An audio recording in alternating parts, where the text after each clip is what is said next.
So, welcome back to Cross-Cultural Communications. We are in the last couple of sessions, last couple of talks related to these details. And we are going to have Samaj starting to present some of her files. Group 1, please feel free to teach the world something new about cross-cultural communications, knowing it's best to not only deliver your message and check your message is understood, but also your intention is understood while you're presenting. Hopefully that helps. So, those of you here today, please give a warm welcome to Samaj and Anuujin and Zarnigar. Oh my God. Okay, can everybody hear me? Is everything okay on the screen? Yes, we can see you in here. Okay, perfect. Give me just 1 second. I apologize. Soon as it does what it's supposed to. Oh my God.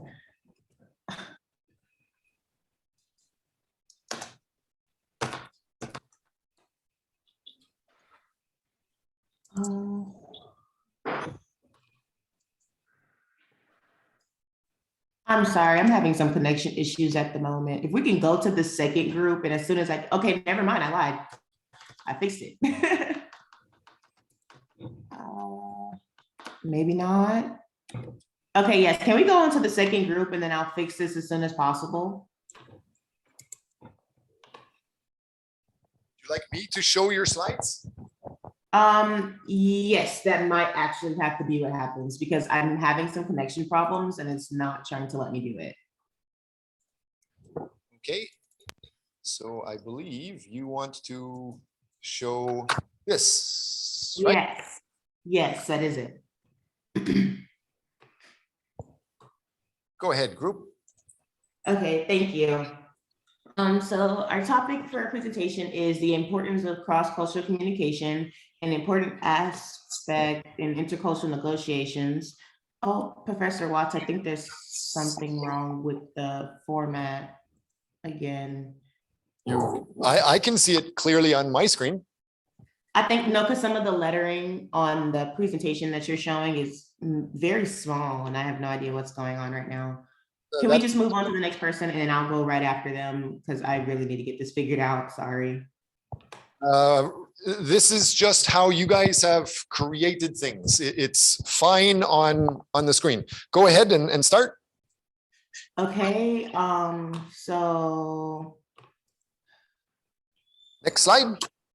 Okay, yes. I think I got it now, okay, yeah. So our topic is cross-cultural communications and intercultural negotiations. This is our table of contents. So you're going to introduce our abstract, our introduction, our literature review, the survey results, and our conclusion and references.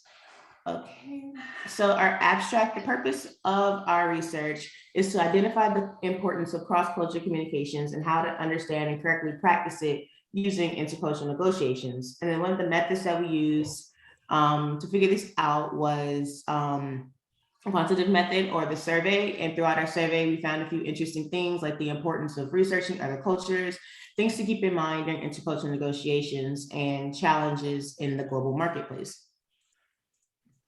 Okay, so a small introduction would be, what is cross-cultural communication? And it's a process of recognizing both differences and similarities along in groups in order to effectively engage within a given context. Intercultural communication refers to communication between different groups of people. And intercultural communication is symbolic, interpretive, transactional, and contextual process where people from different cultures can create shared meanings. So it's cross-cultural communication versus intercultural communication. Cross-cultural communication, and intercultural negotiations are different based on the focus of the research. Intercultural communications focuses more on the interaction of different cultures, whereas cross-cultural communications focus on more of the comparisons of different cultures. So our literature review. So cross-cultural communication in business settings.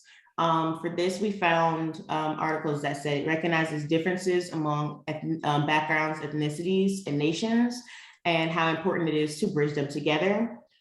Because of globalization, being educated in cross-culture has become an important aspect in the business world. And working abroad, business people who work abroad have learned differences in material and styles and how they want to be effective. And this is a little simulation that was found in our research. And it was found that pairs from different cultures have come to worse outcomes than pairs in same cultures due to a lower quality of communication. But on the other hand, a small number of cross-cultural pairs that are different will be able to conquer differences and difficulties in communications and achieve better outcomes than pairs of the same culture. Okay. And another thing we found in our research was the stereotype and perception of change in intercultural negotiations. This was between negotiators from the US and Japan, and they have had distinct expectations and strategic reports when negotiating domestically or with someone from other cultures, and their intercultural schemes are based on the stereotypes they hold from negotiations from the other cultures. And lastly, the next thing we found was culturally intelligent negotiators and the impact of the CQ on intercultural negotiations and its effectiveness, the effectiveness negotiation process, and it was given that intercultural settings, negotiators are more likely to only understand a limited range of cultural specific behaviors of the other party and are only skilled in enhancing certain normative types of integrative behaviors, and they may lead to like reduced motivation from having to interact with unfamiliar people. So next is our survey results, and survey results, and Zarnigar is going to read this part.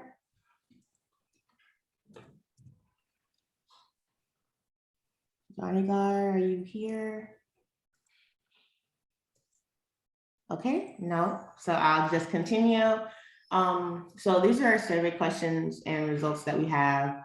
So for our survey, we surveyed about 31 people. We had about 9% were Vietnamese, 36% were Korean, 27% were American, another 9% was Taiwanese, and 18% were German. So for this, on a scale from 1 to 5, how well do you study or know the culture of different companies that you have worked with? So as you can see, majority of people have said about like 3, so they know them pretty well. Very few, maybe about 1 has said that they knew them perfectly, and about 4 people said, or 4 said they knew it about 3 halfway. Next, how many countries do you go to and or interact with for business negotiations? We only had a few people, so about 27% said only about 1 country, and we were tied for 2 or 3 plus countries that I worked with for different negotiations. How much, if any, discrimination have you observed during international conference, whether it be racism, sexism, ageism, etc.? Majority of our people in our that we surveyed said that they have seen or experienced it more than 5 times. They did not specify which exact form of discrimination that they've seen, but it was obviously a large number. Next is, what is your primary role in a meeting or conference? A lot of people said they were the assistant. Some said they were project team leader or just the leader in general. Some people just run the meetings, or they provide advice or assistance that is needed during meetings. And someone else said that they are the CEO assistant, and sometimes they directly negotiate on their businesses, on their boss's behalf with their business partners. So what is the importance of learning about a counterpart's culture? These are the most common answers we received. So it is extremely important to learn learn about some of the cultures that you're negotiating partners to keep them happy and comfortable. The most important thing of learning about a counterpart's culture is learning the work environment from each country, and be able to respect and have respectable communication and not to disrespect the other's culture in any way, and then try to avoid any miscommunication and leave a good impression to establish a good business relationship. Zanigar, would you like to continue? Lars, please. Yes, thank you. So next we'll go through our survey and how our survey ended.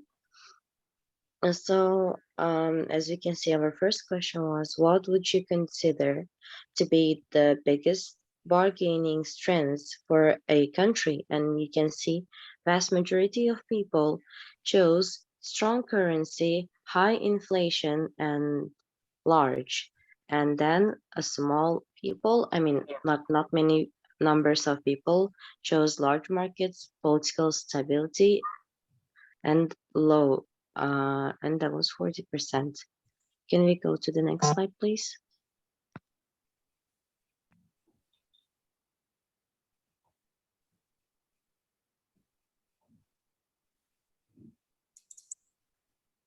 And next question was, what are some things that should be kept in mind during an international intercultural negotiations? And then we had some multiple choice answers, and one of the answer was all of the above, and as we can see, all people chose this option.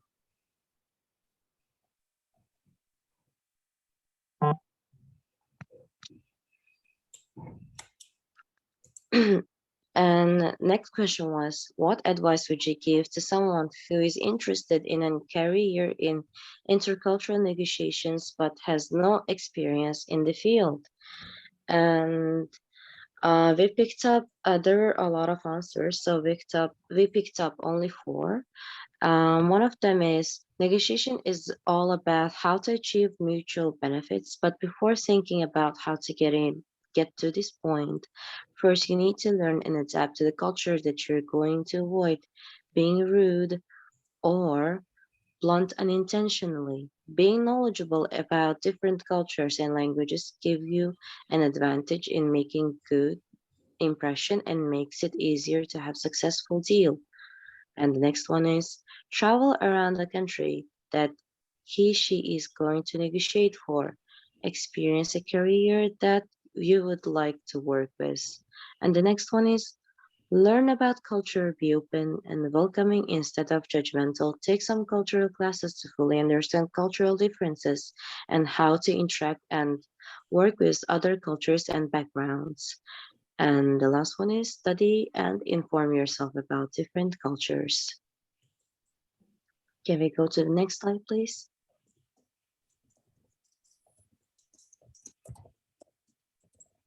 And the next question was yes, no question. And we asked, do you have to tailor your marketing and or communication strategies to fit different regions of the same country? And vast majority of people answered yes, while only 20% of people said no.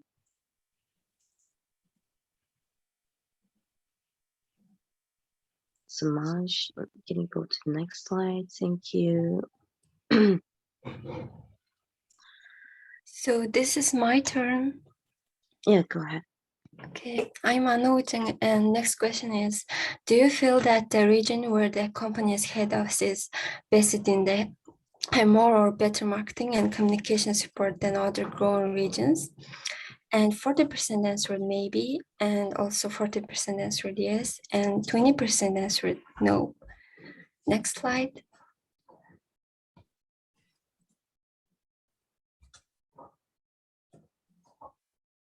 So next question is, what do you believe to be the most challenging aspect in facing regional marketers and communication professional in a global marketplace? So most common answers are enabling a respectful and non-discriminatory environment and to understand the regional market status, and being able to be open enough to accept the cultural differences, the norms and the values. Next slide.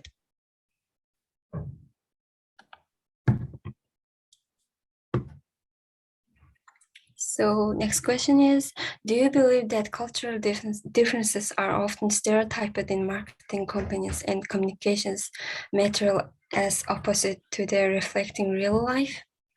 So 40% answered yes, and 20% answered no, and also 20% answered maybe, and 20% answered sometimes.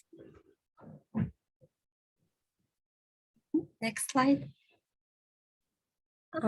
How can marketers and communication professionals achieve better cross-cultural communication in the global marketplace? So, do through research on the country and what's accepted and not. Keep up with trends in the actual target market. Learn the culture where you are doing business with. Ask for advice from the locals. Learn from their mimic them, but also check if your understanding is correct and your action is appropriate. Keep aware of the global trends and concerns.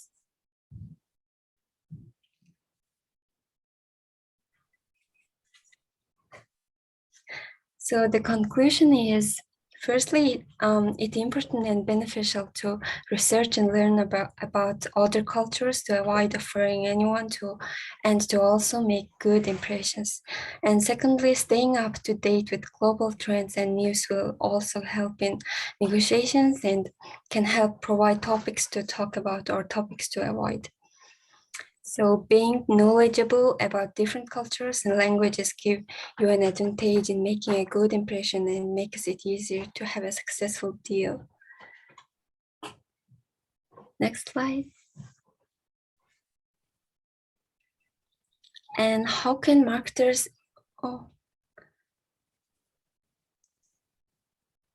there are our references. You can see the references links.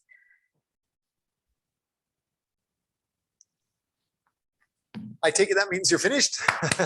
Yeah, thank you for your attention. While we are waiting for the next person to present, we should invite some comments, but the priority is for each group trying to present to do so. The teaching team, Hua and Tuong, you will chat with those people that should be presenting now. Give a few seconds for the next person to get their screen up and running. Otherwise, we'll go to the next team.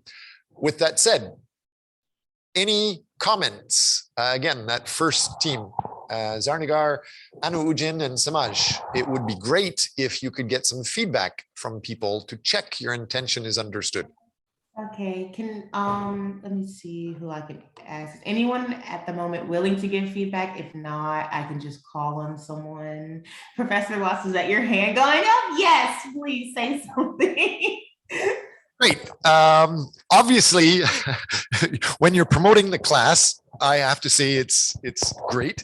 What did you think was the one or two sentences that you would give to the world backed by research that you want to teach the world? So what are two sentences you want to teach the world using research?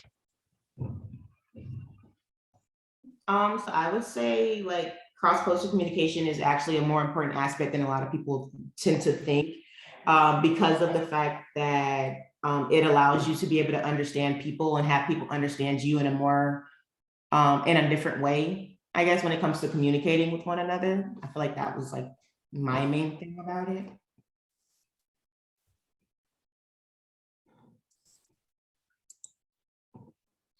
Okay, anything specific? Yeah, I guess like when it comes to not being offensive to others, when it comes to body language or the way you speak, because at least through this class, like I learned a lot more when it came to like smaller details of things that I wouldn't think about on an everyday basis, whether it's like how I say certain words or how I approach how I'm speaking. I've come to like I guess, not really internalize, but realize it a lot more about to be careful of how I do it when I'm interacting with someone who is not American.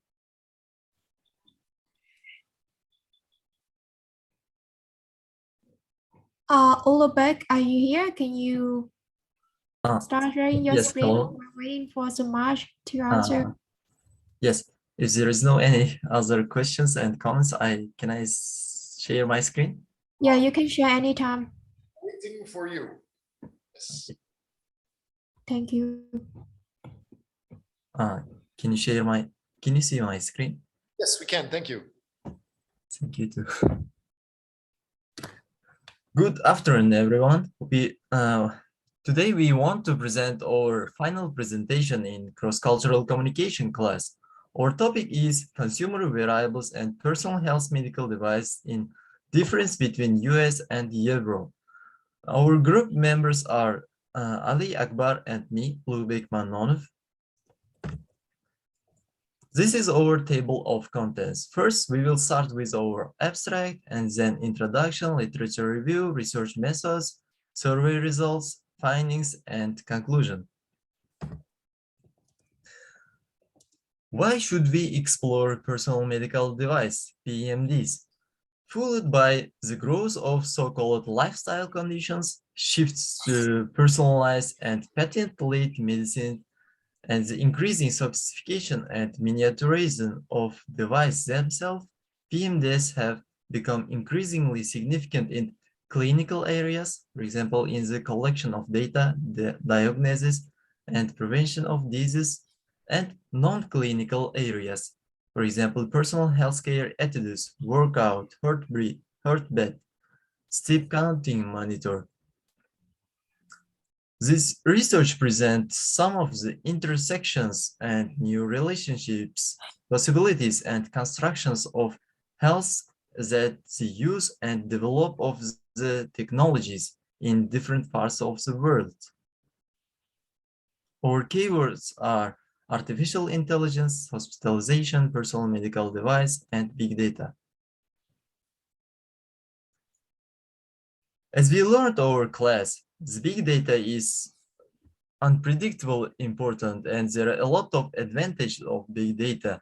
Big data shows the insights, preference, likes of customers to spot trends, predict demand, provide an appealing customer experience, and we can offer better value in return for the loss of privacy, and analyze data to decide our strategy goals such as customers acquisitions or retention, upselling or cross-selling, increasing customer loyalty, boosting them the bottom line.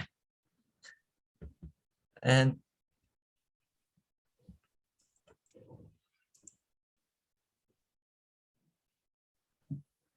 why we choose US and Europe? Because there are a lot of difference between work attitudes and work times. For example, in US, the employees take only 2 weeks of vacation a year, while the Europeans have 4 to 6 weeks of vacation, which means they have a lot of free time to be busy with their leisure activities. And the weekly working hours is also high enough in US compared to Europe, approximately more than 15 hours a week.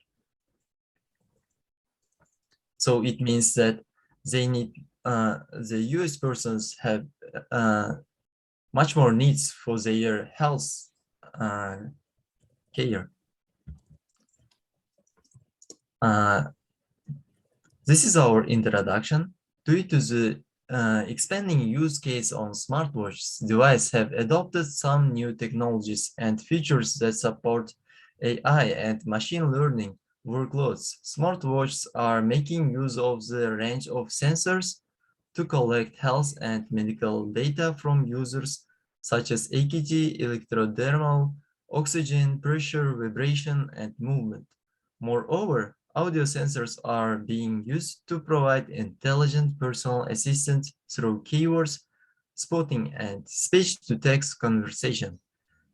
Due to the highly personal nature of the data that is being collected, it's likely that much of the processing needs to happen on the device.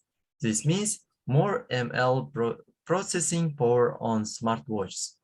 One of the major advantages of artificial intelligence is its ability to create personalized suggestions after analyzing large datasets and recommend this message to the target consumers.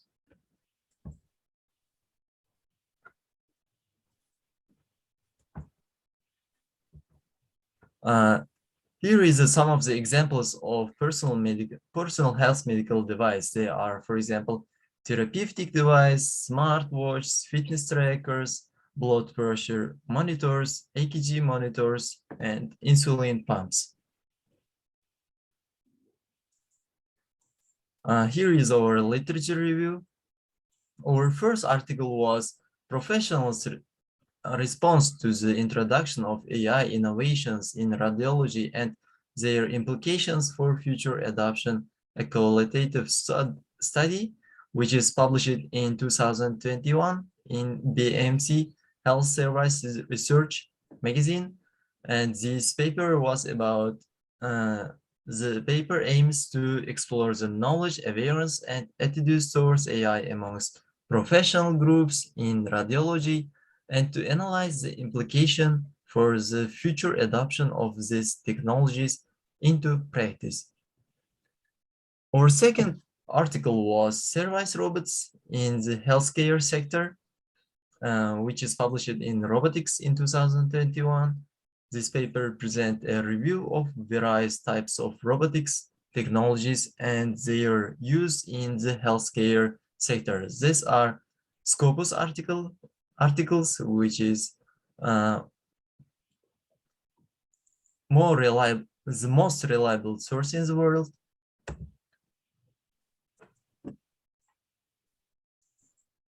And next article is COVID-19 pandemics waves for IR technology utilization in multi-sector economy, which is published in Sustainability magazine in 2021. And this paper also was about utilizing smart boots to prevent infection, smart health bands, and smart disinfection tunnels or walk-through sanitization gates in the mining work environment. This is also Scopus articles, and our next article is improving global healthcare and reducing costs using second-generation artificial intelligence-based digital pills, a market disruptor, which is also published in International Journal of Environmental Research and Public Health in 2021, almost new. This is also Scopus articles, and this article is about AI systems with a branded or generic drug improves the patent response to drugs by increasing adherence and overcoming the loss of response to chronic medication. Our next article is the potential use of digital health technologies in the African context, which is published in 2020, and NPG Digital Medicines Journal, which is partnership with Seoul National University, Bandai Hospital. And in this article, we analyze the key benefits and challenges associated with the use of DH for health systems, strengthen and contribution towards the attainment of in Africa. Our next article is Rise of Clinical Studies in the Field of Machine Learning, which is also published in 2021, almost new, in the Environment Response Public Health magazine. And this paper is about the basic analysis of machine learning related studies, a sub-area of artificial intelligence in which computer algorithms and statistical models are trained based on large datasets to independently link and predict abnormalities. Our last article is a review of artificial intelligence, big data, and blockchain technology applications in medicine and global health, which is also almost new article which is published in 2021, Big Data and Cognitive Computing magazine. And this paper describes big data, blockchain technology, and their importance in medicine, healthcare, public health surveillance, case estimations in COVID-19 pandemic, and other epidemics. Our research method is qualitative methods, which we use our class materials also, and our literature review. Our literature review is also Scopus articles, which is one of the most reliable articles in the world, and our survey. From here, we can see the link for our original survey. If someone interested, they can respond for our survey. From our survey results, my team member will continue. Ali Akbar. So I will start. Hello everyone, I'm Ali Akbar. And our first question was about the age of the consumers. And most of the age groups were 25 to 34, about 68%, 68.2%, and 25% was about 18 to 24 years old. Next slide, please.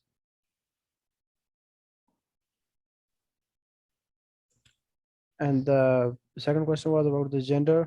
20.5% was female and 79.5% was male. Next. Third question was about have they ever used medical wearable device? So 65% say yes and 34% say no. Next slide.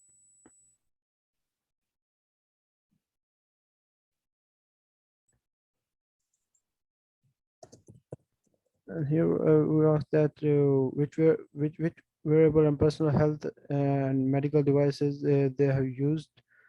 So most of the consumers said that they use health monitoring devices and the fitness tracker, like 34% and 9% said therapeutic devices, and 54.5% said smartwatches, and 4% uses ECG monitor, and 34% uses blood pressure monitors. Next slide. How long they use wearable devices? So most of the users chooses more than 1 year, 36%, and 27% users uses about less than 6 months, and 18% uses more than 6 months, and 11% uses less than 1 year.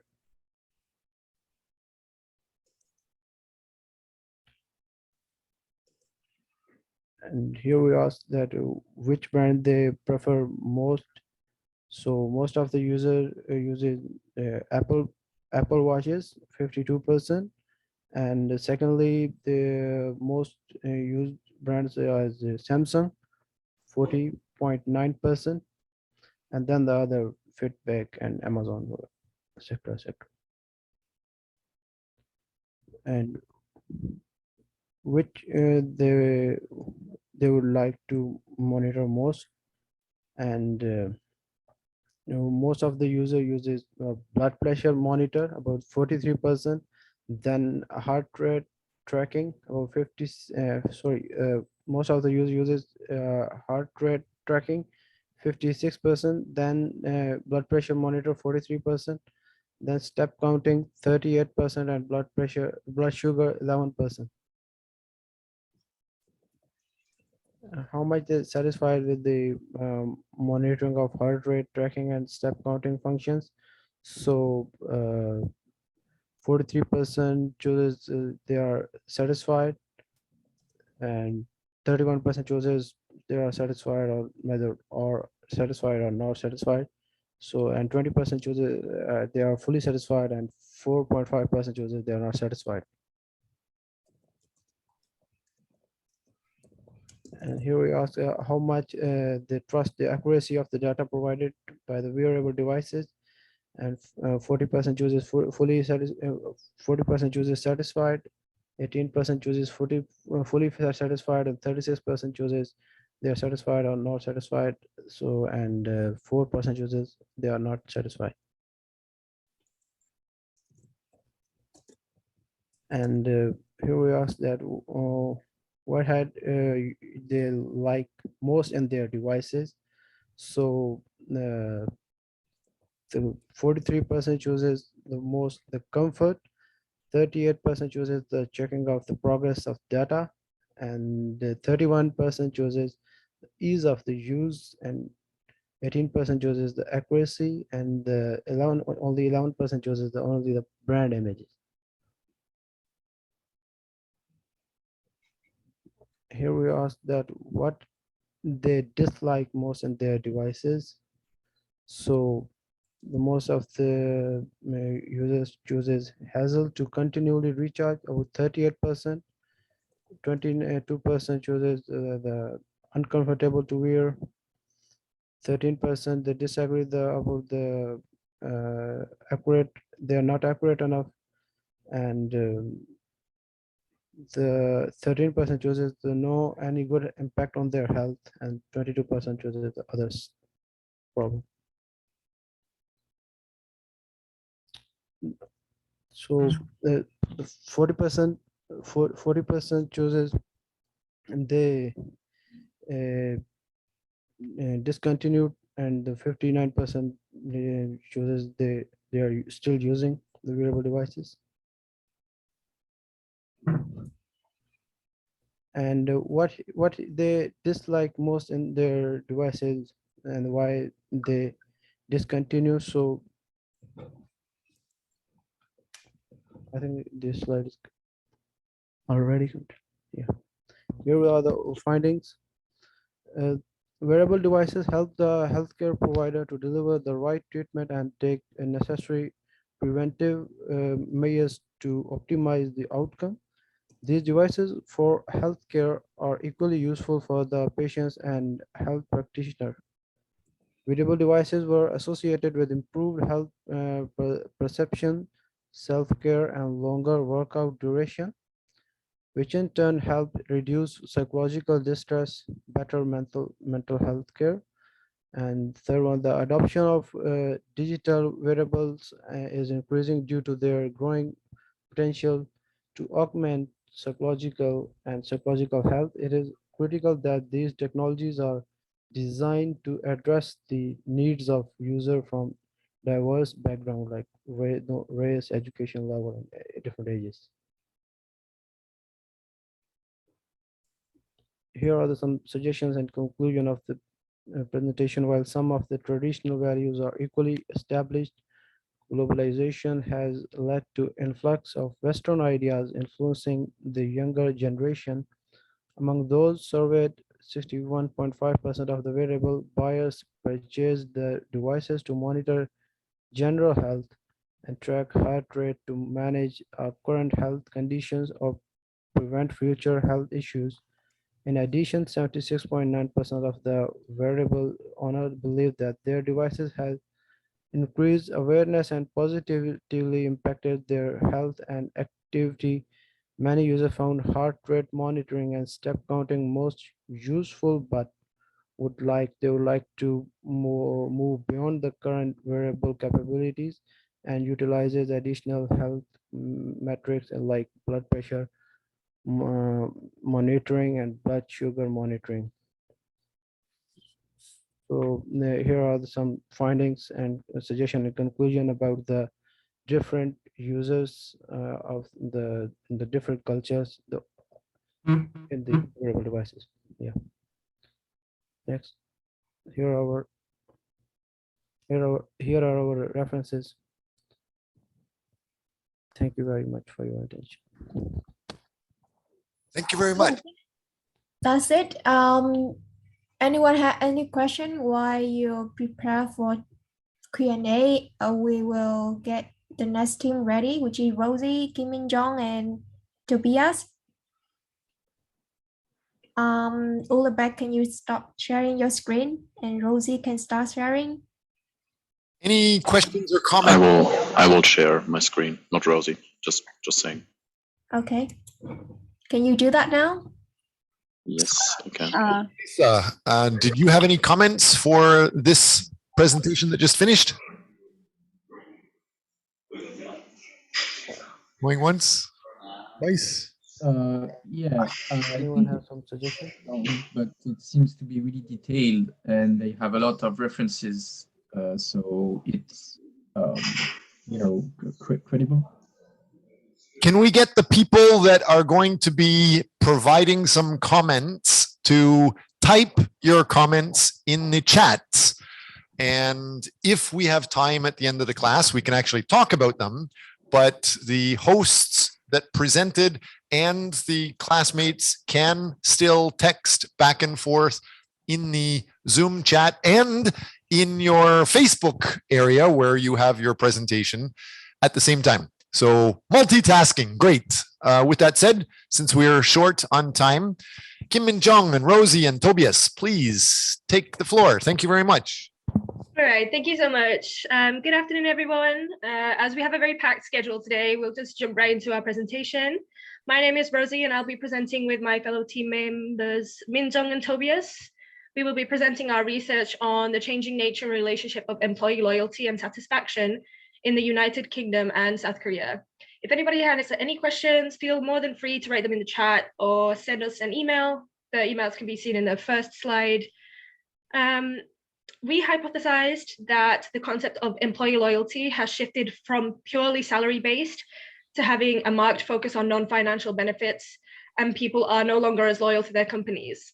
Furthermore, though the shift is global, it is not as prevalent in quote-unquote Eastern countries, such as South Korea.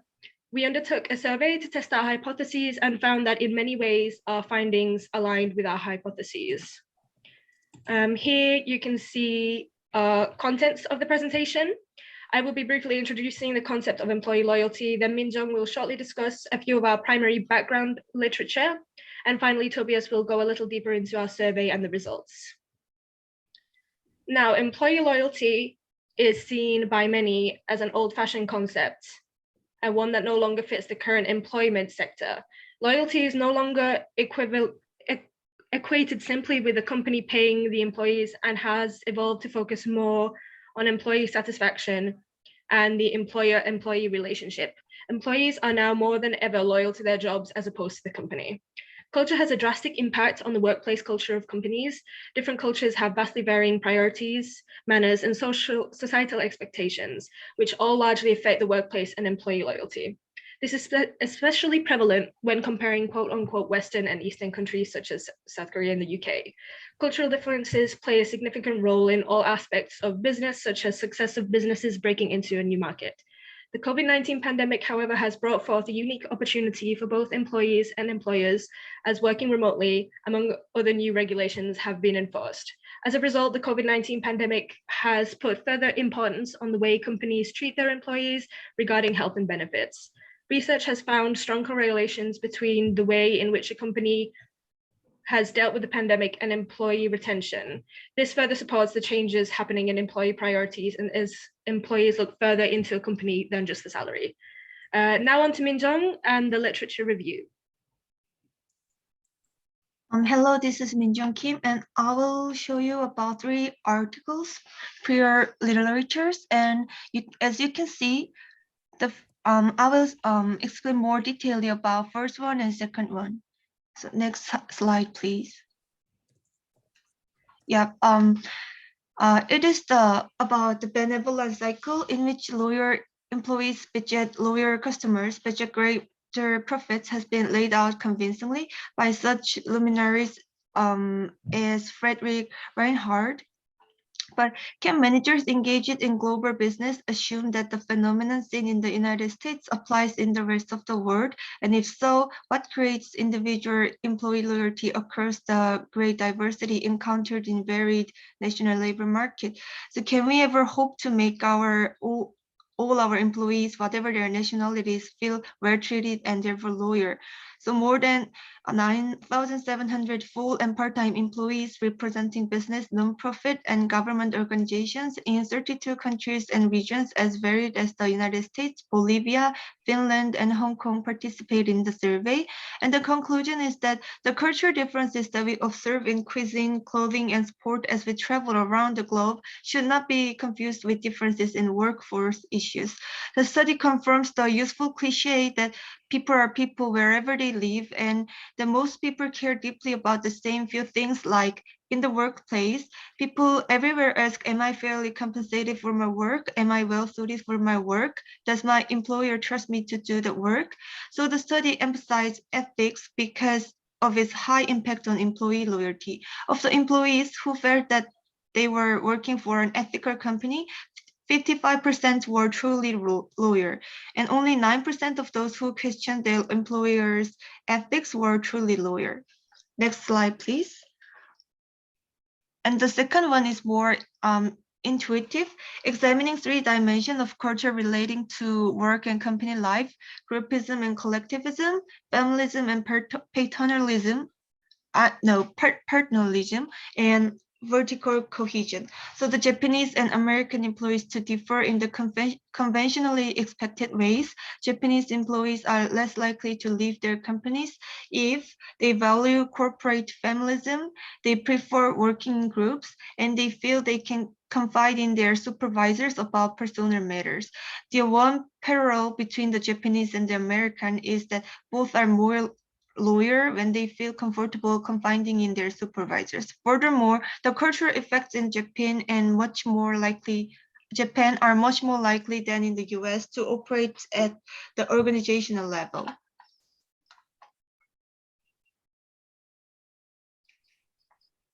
Next slide, please.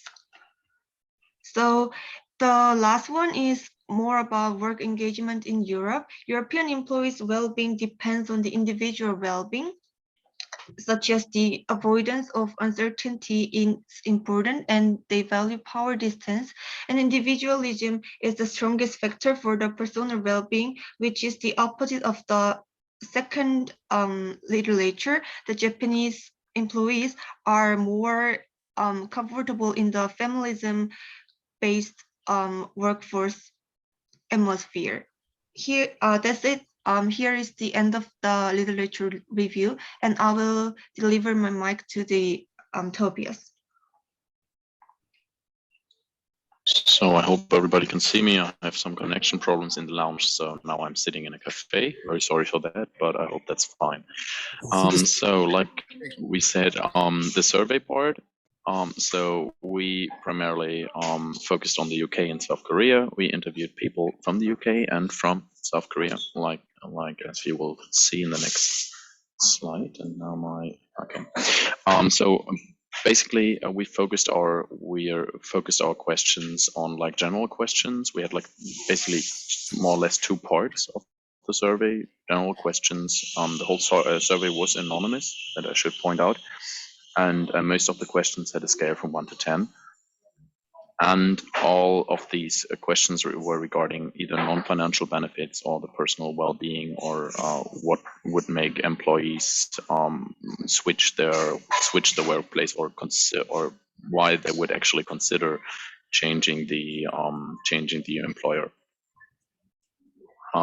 So for the results of the survey, we will show you some very important questions we had. Like we will show you in kind of just some of the questions, not all of them, and we'll not discuss them in detail due to time reasons. But some of the main results were, we asked what are the most important factors for you regarding long-term employment and personal satisfaction. And most of the people actually wanted to be recognized for their work, and get along with the co-workers. So it's pretty clear that a healthy workplace environment where everybody plays together and everybody is being recognized for their work is like crucial to a good work experience. Other things which were highly high on the scale were advancement opportunities and health benefits or any kind of non-financial benefits. The salary wasn't valued that high. Options to work from home was 0%, though we kind of think that this will get higher with the COVID-19 pandemic, like Rosie said in the beginning. So some of the main results were, would non-financial benefits with same salary be a reason to change for you? And the answer was definitely yes. So 100% said yes, that would be a reason for me to change the employer, which because non-financial benefits kind of get very attractive in the modern times. Some of the main results were also the non-financial benefits like better healthcare coverage or like pension funds, or that could go as far as like basically the company helping with renting an apartment or finding an apartment, training and advancement opportunities or childcare. These get very important, especially for the younger generation of people. Some of the main results also showed that employee loyalty is still a big factor to consider, but not that big anymore, since a good amount of people actually found themselves in the 3 or 4 range, like from 1 very unimportant to 10 very important. They found themselves like in 3, 4, and 5 range. So that definitely went down. Also, in this part we just show you the questions from that are rated from 1 to 10. So when considering changing a company, is the salary of high importance? And the answer was it is definitely an important factor to consider, with an 8 out of 10, with most people saying 8 out of 10. But it's definitely not a 10 out of 10, so it's definitely not the main factor. And now now it works, sorry. And then we came to how important the non-financial benefits are. And there you can see basically everybody is valuing the non-financial benefits very high. So an 8 and a 9 out of 10, that's pretty obviously a big factor. Also, the work atmosphere, I guess that's the most, that's a very interesting part. Like the work atmosphere is really important for people to work, to have a good work experience in their workplace and enjoying the work. So enjoying also their colleagues and getting along with them. So in Korea, we conducted a survey of 45 people. The age varied from 20 to 53, with ages 25 and 26 had the highest proportion. 82% female, 82% female, 15.6% male. The rest was undefined, and nearly half of response were normal level employees, like lower management. So we also asked for academic grades on a scale from A to F. A was the best, F was kind of the lowest, and so the average was in the middle, or like 71% said they're like in the middle of the scale, like around a C to B. 20% were at the top and 8.9% on the bottom. Also, 8.9% had work experience in other culture, which is this is a part to keep in mind, like that 8.9% had work experience abroad in other cultures. Also, the 3 most important factors were salary, colleagues, and balance between work and life. That kind of is the same with the European, or with like especially the UK. And non-financial benefits or same salary had a significant advantage, or would be a significant factor still, but not that significant as in Europe. I will just skip these other 4 things. If somebody wants to read them, just go in there, because they're basically this is basically just compromised answer to the survey questions we posted. So in Britain, we conducted 25 people aged from 25 to 40, and so 28 was kind of the average age of the answerer. 50% female, 33% male, the rest was undefined. And there is the first difference. 80% would rate them as an A in academical, as their academic grade, and 20% a B. So kind of a shift more towards more the top level and the top level. Also, we have the two most important factors were getting recognized for their work. That was definitely the most important factor, and getting along with their colleagues. Like I said, like I mentioned before, 100% said non-financial benefits would definitely be considerable, something to consider when they would look for a new job, or if they would change for a job. And definitely loyalty was valued higher, was valued less. So employee loyalty is definitely on a downtrend.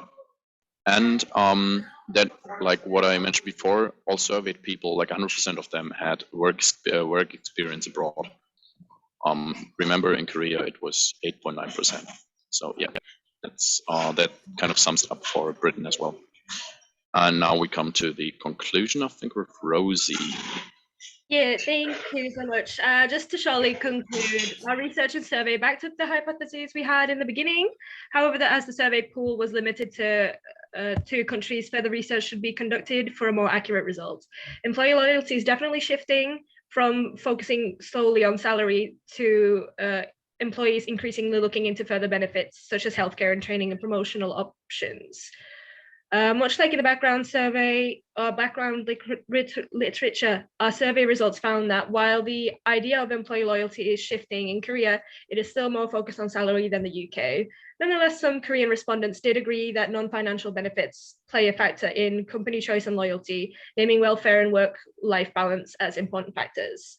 That was our research and presentation on employee loyalty in the present day society and its differences in the UK and Korea. As I said at the beginning of the presentation, please feel more than free to ask us any questions in the chat or send them via email.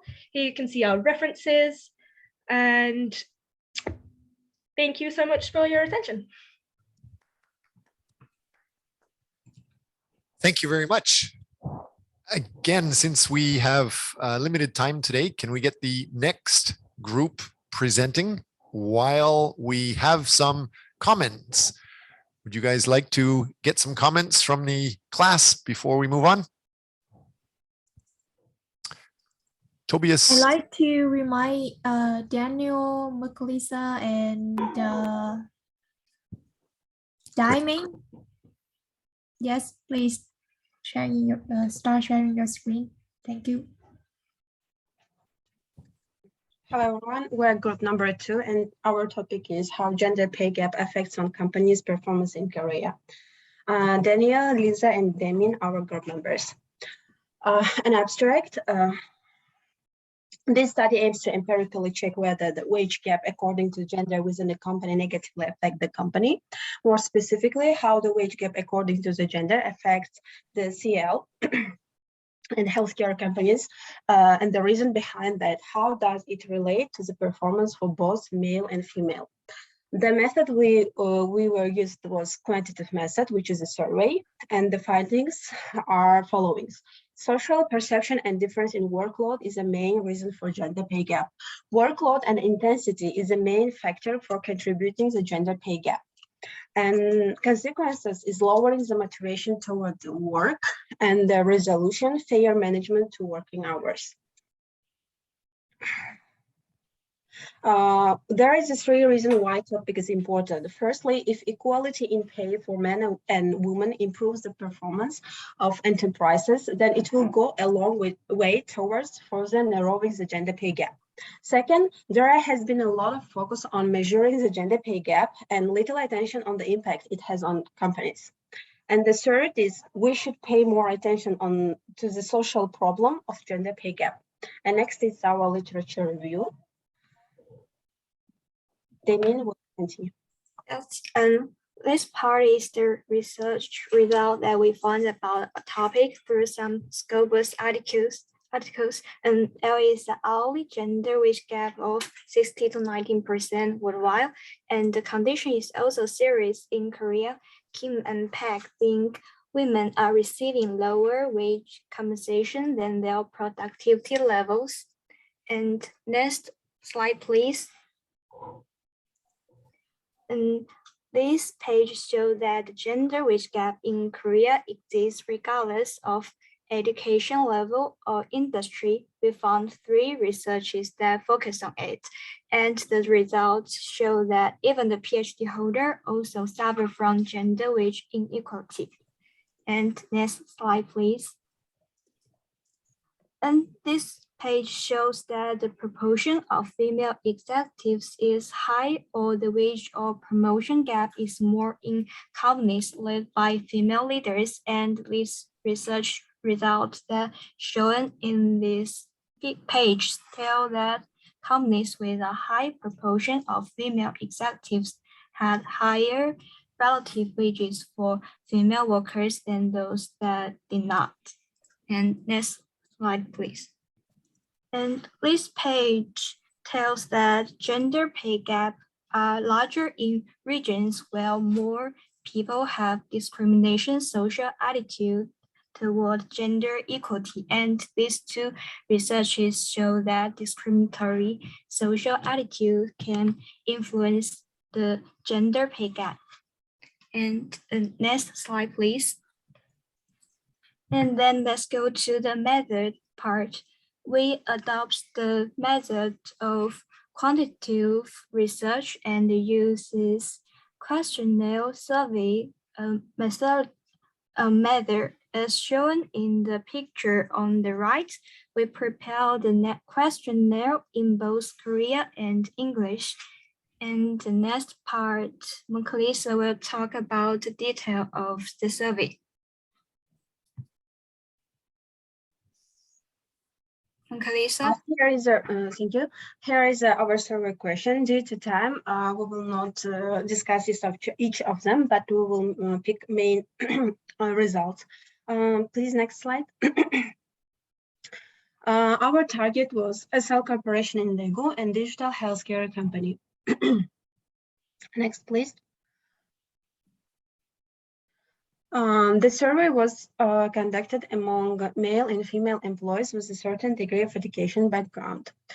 Based on the result taken from the SL Corporation and digital healthcare companies in Korea with a sample of 31 employees, research shows, next slide, please. The average wage that take place in the survey was 2 years with a salary of 20 million and 50 million per year. According to the findings, and also detailed information you can see on the slide. Next slide, please. According to the findings, more than 55% of workers agreed on the existence of the gender pay gap. Furthermore, about 8 response support the idea of social distance has a great impact on the existence of the gender wage gap, followed by differences in workload and taking care of family and children. While supporting the idea of workload and intensity can be one of the main factors contributing to the gender wage gap, the factors like education and social perception took place in the following way. According to the survey result, the consequences of the gender wage gap have a huge impact on employees' motivation level and low efficiency to the work. Next slide.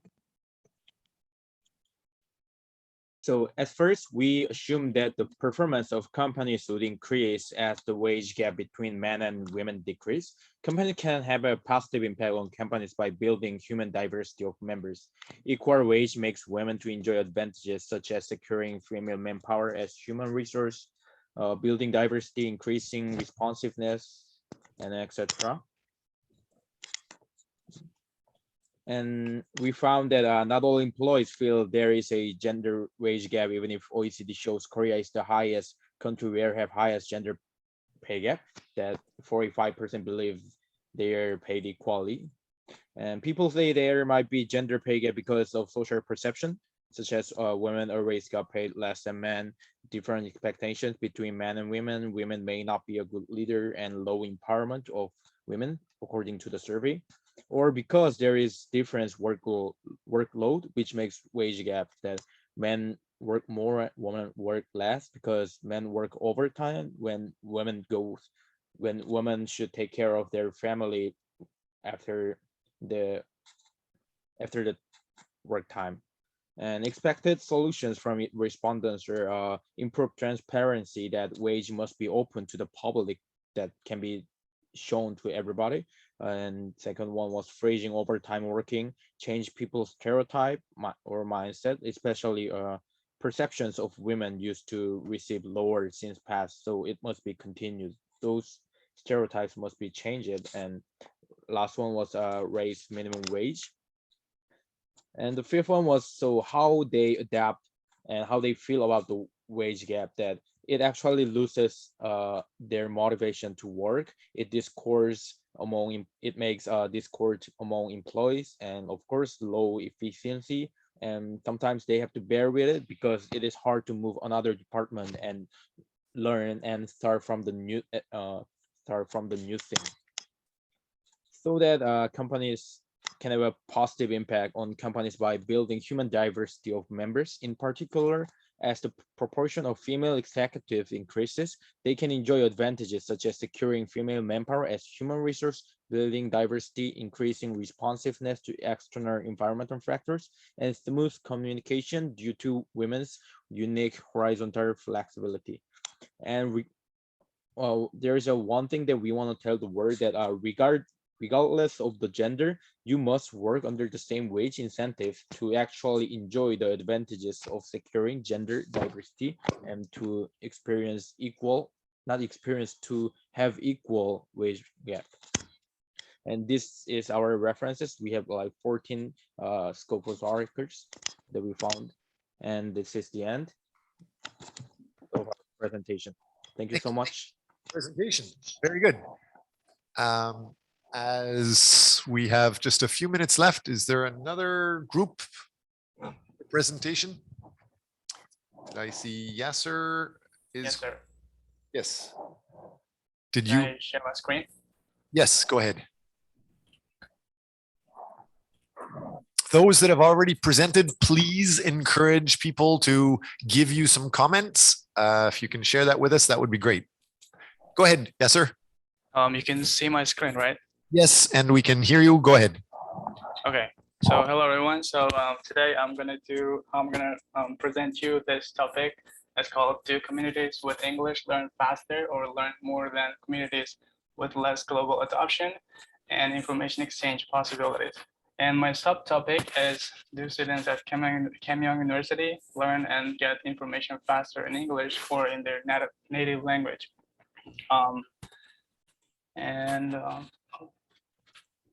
So this is my table of contents. So I have the introduction, methodology, and survey and analysis and conclusion. And let's get to the introduction. So today we are going to dip into this topic, which is, do communities with English learn faster or learn more than communities with less global adoption? We'll find out an answer to this question. I decided to take a survey from our university students. Even though there is much research and findings about this topic, I thought it would be interesting to get more information locally. So let me go back to the main topic. So and ask you the same question. So do communities with English learn faster or learn more than communities with less global adoption? So they're actually yes and no answers.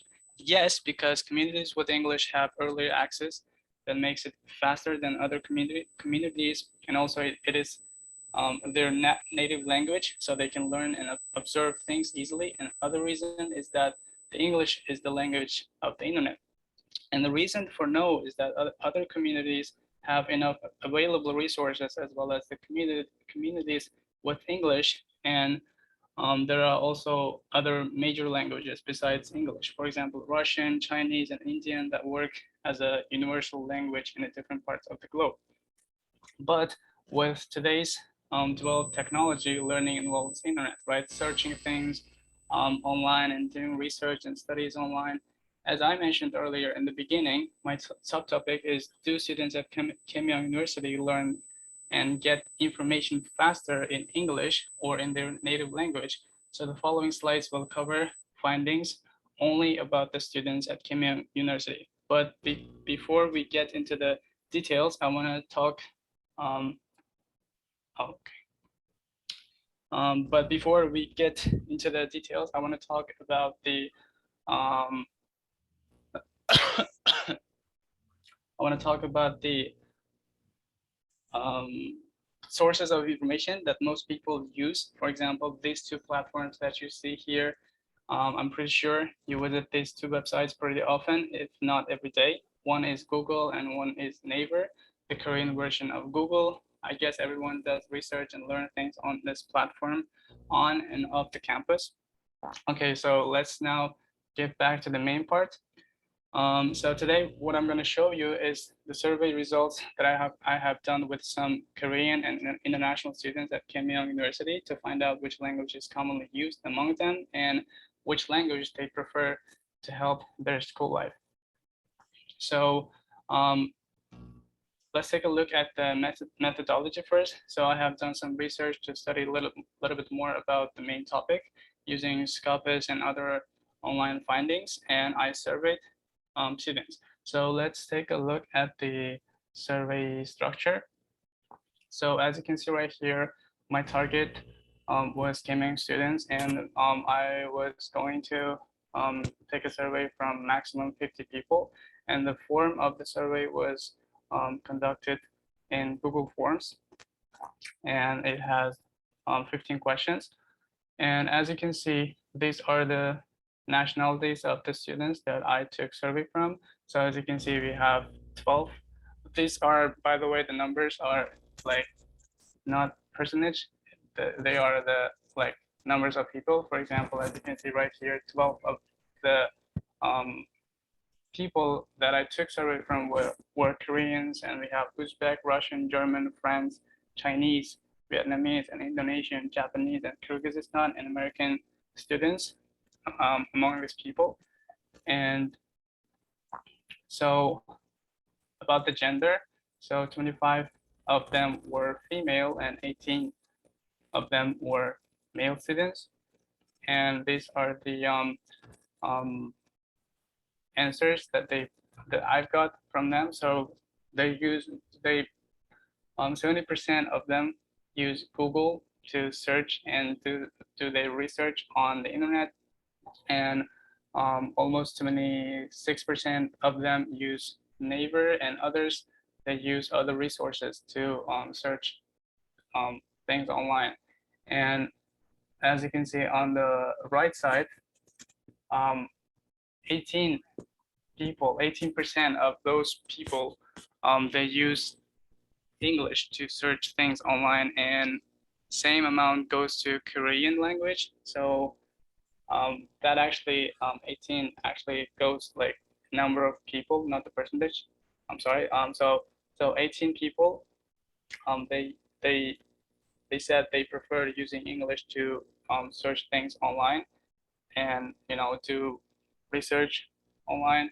And 18 people, they said they prefer Korean, and others Russian and other languages.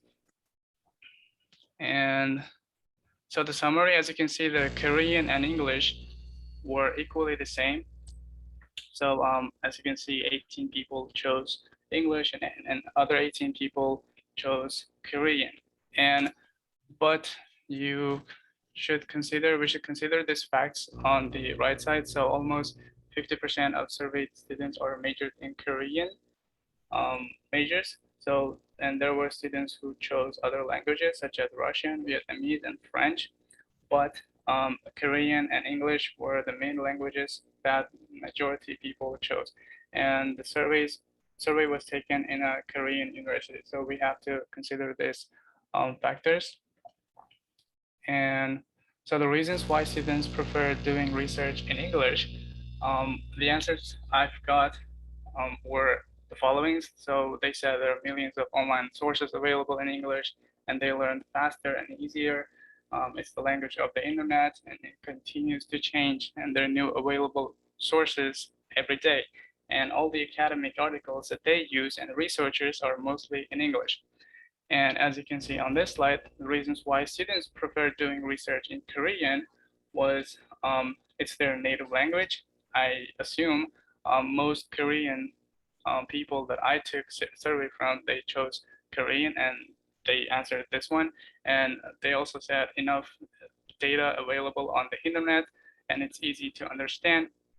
And they use Korean to find information and then translate it into English.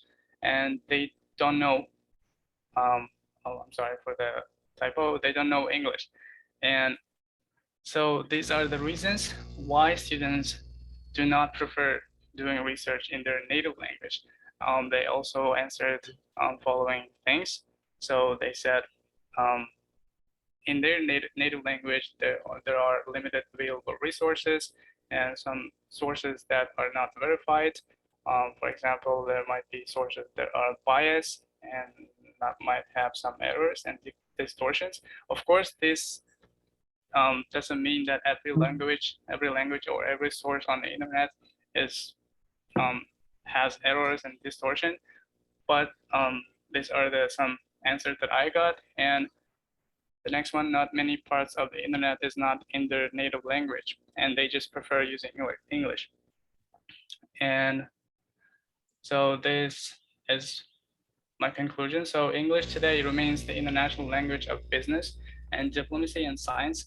Lots of books that are meant for the international market are translated into English first, or are written in English from the very beginning to make them available for the majority of people without costly translations to every local language.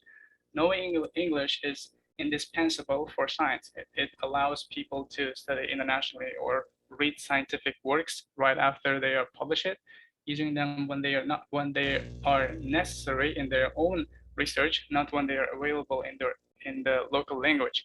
Speaking about the internet, we should mention another sphere where English is currently important: news and press. On the news and press, the news is the thing that should be transmitted very, very fast. Otherwise, it loses all the meaning at all. Local news that are important only inside the country are okay in local language, but if you need your article to be spread worldwide immediately, it is very reasonable to write in English so that no one would spend time to find the translator from your local language or double and triple check the Google translation, searching for the mistake that may distort the very idea of the news. And so another common language that we saw among students was Korean.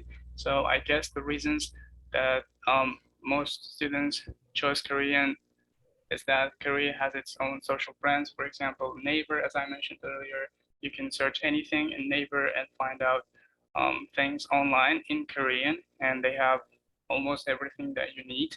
And they also have online platforms that has enough information for students. I guess that's the reason why majority of people chose Korean language to do research. And these are the summary and the conclusion of the survey, I guess. So the question in the beginning was, do communities with English learn faster or learn more than communities with less global adoption, right? But and the considering the fact of the answers from the survey, I considered the answer for this question is to be neutral. So we have the answer yes and no. Yes, they have the early access to the latest news and researches and articles and educational releases. And no, even though other communities have the access later than the communities with English, they still get the information and learn more things, and they also have their own version of platforms. So this is the end of my conclusion. And if you have any questions, please, you can ask it now. And these are my references. Thank you very much. I have a big announcement now from the teaching team. Yes, so from your nomination, first, thank you, Joshua, for your presentation. From your nomination, we have 4 special awards for the foremost outstanding group and individuals who has been contributing greatly to this class. And the first award is the most outstanding research paper. Congratulations goes to Gun Jong, Lisa, and Min Dai with the research paper called The Effects of Gender Pay Gap on Company Performance in Korea. Sorry. Can we get applause for this group for the excellent hard work and effort for their paper? Thanks. And the second award is the most outstanding presentation. And most of you have nominated Wen, So Min Kim, Wan Ki, and Đức Quang Nguyễn. With the presentation is how to study effectively as a Kim Yon University student. I hope that after you hear their presentation, you have some kind of everybody, yes, study because you vote for them. So I hope that you have learned a lot from their presentation. And the next award is the cross-cultural communication expert. Congratulations go to Maria. Yeah, I hope you become an expert after taking this course, and I will send you the certificate after the class finished. And we still have one more award, which is the most proactive student who always talk in class and help out other. And congratulations goes to Kim So Min for the. Congratulations, everybody. Thank you very much for participating in the class. Happy holidays wherever you're going. If you don't object to my culture, Merry Christmas. I really appreciated having you guys in class. Thanks again. Please stay in touch. Please email all of your files to the teaching team. University needs to keep copies of your files. It's also good to post your files in Facebook and stay connected. Have a good day. I will stick around in case anybody has questions or comments, but class is finished. Thank you. Thank you, Professor. Thank you, everyone. Bye. Have a great holiday. Thank you. Happy holidays. Thank you, Professor. Bye and Merry Christmas to you too. To the classroom, we have lots of treats and candies and stuff like that to give away as prizes, but nobody's here. I'm all alone. Merry Christmas. And we're down to our final teaching team again. Thank you very much, ladies. I will be in touch with you guys soon. I think we're finished. Maybe we can meet later on tonight. Is 6 o'clock or 10 o'clock a better time for you guys to talk about going forward in the next several weeks and months? 6 o'clock Korea time, please, because I have some other meeting tonight. So yeah, 6 o'clock will be great. Okay, that's okay with you too, Tuong? Yes. Okay, see you then. Thanks. Bye. Thank you. Bye.